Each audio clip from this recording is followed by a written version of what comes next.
Ooh, that was a good one.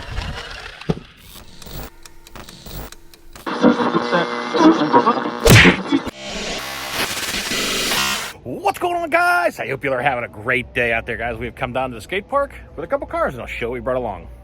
We have brought along the Tekno ET48 2.0, which any of you guys seen the video on the new Radiolink RC8X transmitter. We're going to test this thing out for the first time here, and because I decided to put this in the Tekno for a couple different reasons. Number one, this is one of my favorite bashers. It's just a lot of fun, great control, handles amazing. But I have a very good feel on how this thing handles, the control on it, the reaction time.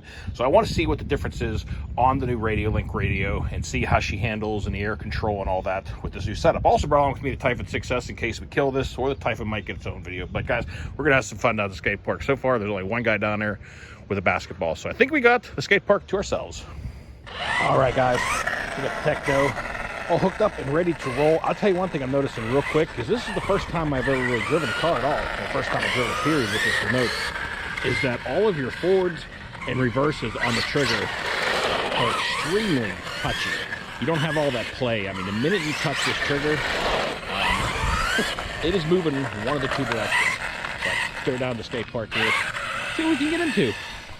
I'll tell you what, the steering radius on this car with this HItec servo, and this is just, it's just, this car handles different than anything I have.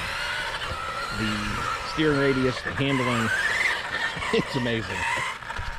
All right, we're gonna warm her up here on this fun jump.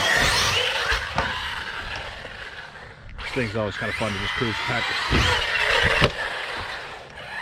It's just amazing. As soon as you hit the ground and you're steering this thing, it just instantly goes where you want it to go. The brakes definitely work far better. The reaction time on the brakes I'm noticing right now. Man, there's a racket on the stupidest things, but the reaction time on the brakes and stuff like that I'm noticing right now are definitely a lot different. Period. The trigger pull on it is just instantaneous. All right, let's give the Tekno its first launch.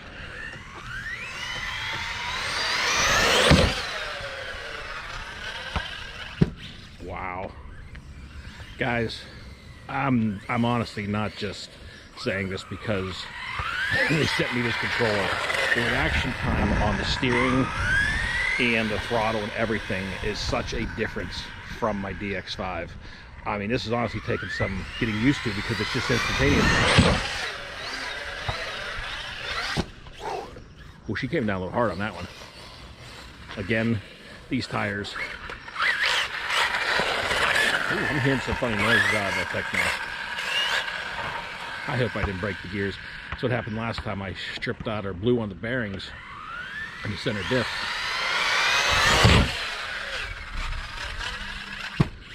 She's flying nice though.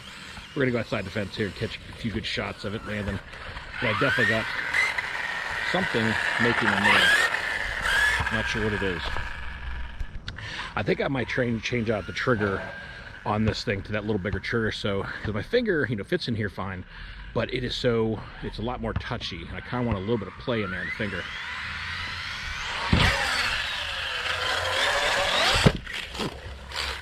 Oh yeah, I got something making a bad noise. Might be an early day for the Tekno. Man, I started having some gear problems after I destroyed that center diff on the last bash, and now something else is making a weird noise. Might have to go over the drivetrain on this thing fully.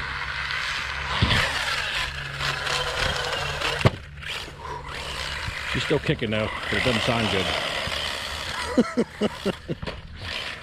It happens. Happens to the best of us, right?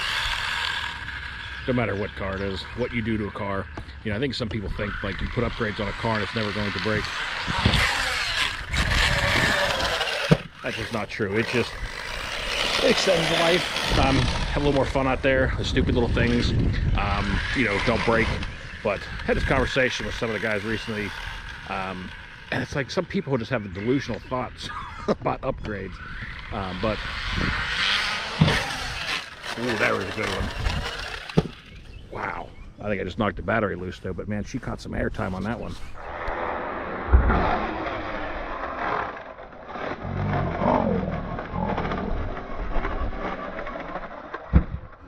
Well, I was going to take a peek to see what's making noise, but I figured just leave it be a surprise. You know, when it finally dies, we'll find out what happened.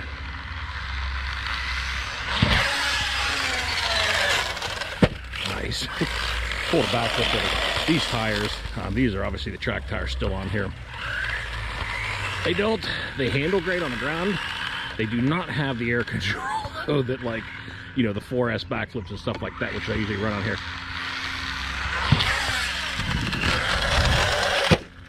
Nice. I'm not sure what that noise is. I don't think it's the center diff. I have a feeling it's maybe the rear. Sorry guys, I keep bumping a button. I'm not used to this controller yet.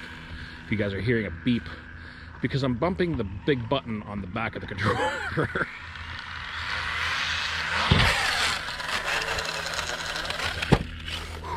But yeah, I'm not sure.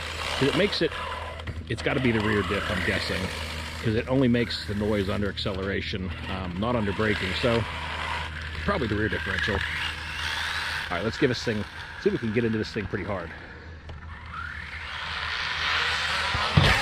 There we go.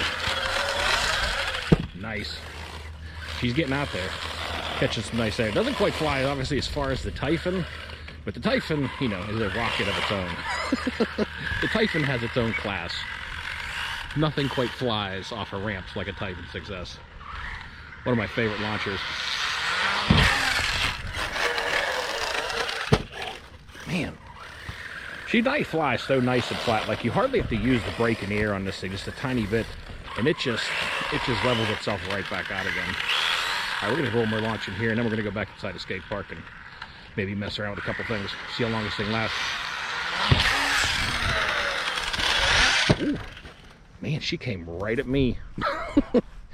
You know, guys, when I was just plugging the battery back in, I just kind of peeked at the center diff gear, and it doesn't look good. You know, that thing got marked up a little bit whenever the center diff bearing went bad, and I have a feeling that I'm wondering if it got chewed up enough and that's what's making noise. Let's go in and give her a good bash till she dies. Well, guys, so far my general opinion on this controller and this setup in here is the reaction times are just way different. I mean, between the throttle, the braking, the handling, and the control is definitely far better than my DX5. One thing I'm curious to find out about, knock the battery out. The thing I'm curious about finding out is how the controller holds up, you know, out here when it gets damp and wet. A little bit, you know, I mean, obviously none of them should be getting soaking wet, but, you know, out here in the dirt and the filth, that out here when you go to the motocross track and stuff, see how she holds up under those conditions too. So I've noticed my passenger side front shock, I have blown all the oil out of it currently. It is not very damping at all.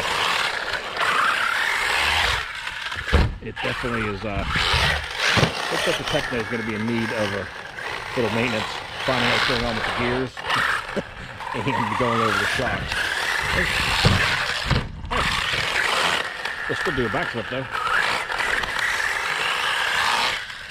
Oh, man, that didn't work out. Hit that steel plate and just sent her rolling. Well, boys and girls, I broke the rear shock out of it. I'm on that last thing, I think. So I kind of stuck it back in there, but it's probably not going to last very long. And I got a front blown shock. So, and that's not going to clear the fence. Yeah, the drivetrain's not working the best in the world. Yeah, there goes that shock again. It blew out. All right, well, the Tekno's seen enough abuse for one day. We're going to take this thing back up to the truck, find out where that noise is coming from, if it's anything obvious, and kind of look the rest of it over. Definitely got some work to do. Got some oil to put in the shocks and a few other things. All right, guys, we got her up to truck here. Obviously, you need a rear shock eyelet, which I have some of those. The shock oils, I'm not sure what happened if I blew a piston or something, but there is no dampening in this side whatsoever. So, should be either way an easy fix, but this is a little bit odd, guys. Now, when I just had this apart, I replaced this bearing on the gear side, and everything seemed fine. Came out here, started running it, started making noise, and I don't know if you could see that. It's kind of dark too with the shade, but this whole, that same bearing side has got a ton of play in it again. It is just completely moving around. don't understand what's going on. I don't know if this cage or if the gear or if the motor, the center diff housing itself has got plain or something screwed up. But I think I'm just going to order. I'm going to check this thing apart and see if the bearing came apart again. That would be weird. I'm going to brand new bearing. But I got to find out what's going on with that. 2 of the 3 fixes are easy. This, I'm definitely going to get new gear because it's getting chewed up. It looks terrible. So I'm going to get some new gears for it, maybe new housing. But first I'm going to tear this apart and find out where all that play is from. If it's from the housing or the bearing itself. I don't know. Kind of odd how that same failure point happened the last 2 bashes in a row, which is not normal. But everything else is the rest of it held up fine. Everything else held up. All the braces work great. And this is the center brace I was talking about. This one I got off eBay, was all racing, but it's a solid aluminum brace that runs from obviously your center diff up to the front here, which I have the front M2C front steering block brace, because that was originally plastic. But well, I'll take her home, get her on the bench here, and find out what's going on. I might put together a little shop time video. I'm working on this just to show you guys, what I found out with this, because definitely not normal. But anyway, guys, that's going to do it. We're going to bust out the Typhon in another video. This one's gotten long enough, but I hope you enjoyed this one. So until next time, y'all, be safe, be careful out there. Peace out, everybody.